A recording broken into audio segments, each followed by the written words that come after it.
જીલિયા ગામે થયેલા સશસ્ત્ર હુમલામાં પોલીસ હવે એક્શન મોડમાં આવી છે। પોલીસે અલગ અલગ ટીમો બનાવી તાબડતોડ કાર્યવાહી કરી હુમલામાં સંડોવાયેલા 18 જેટલા આરોપીઓની ધરપકડ કરી છે। આ ધરપકડ બાદ પોલીસે લોકોને સંદેશ પહોંચે તે માટે સરઘસ કાઢ્યું છે। શું છે સમગ્ર માહિતી વિગતે ચર્ચા કરીશું। હું આપની સાથે કાવ્યા।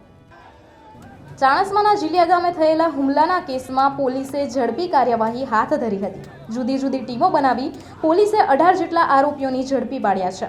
ધરપકડ બાદ આરોપીઓને ચુસ્ત પોલીસ બંદોબસ્ત વચ્ચે જાહેરમાં વરઘોડા સ્વરૂપે ફરવાયા હતા। એટલું જ નહીં, પોલીસે ઘટના સ્થળે લઈ જઈ સમગ્ર ઘટનાનું રિકન્સ્ટ્રક્શન પણ કરાવ્યું હતું। આરોપીઓને જાહેરમાં કાયદાનો પાઠ ભણાવતા પોલીસ દ્વારા કડક કાર્યવાહી કરવામાં આવી હતી, જેથી સમાજમાં કાયદાનો ડર અને શાંતિ જળવાઈ રહે।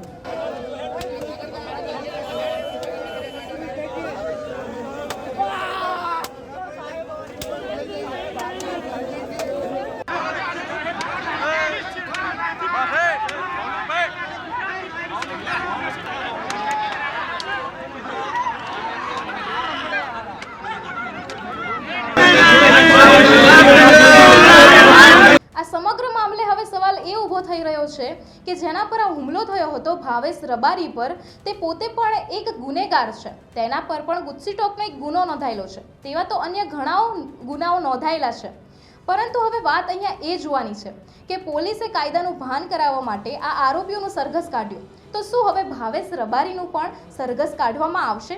જ્યારે અન્ય લોકો, આમ નાગરિક પોલીસ જોડે અરજી કરે છે ત્યારે તેને ગમે રીતે નકારી દેવામાં આવે છે, પરંતુ ભાવેશ રબારીએ પોલીસમાં એક અરજી કરી ત્યારે તેને 2 ગાડીઓનું પ્રોટેક્શન મળ્યું। આ કેટલું યોગ્ય છે? હવે વાત જોવાની એ રહેશે કે શું ભાવેશ રબારી ઉપર કોઈ પણ રીતે કંઈ પણ કાર્યવાહી થાય છે? આ મુદ્દો હવે ચર્ચાનો વિષય બન્યો છે। આગળ જોવાનું એ રહેશે કે આમાં શું થાય છે।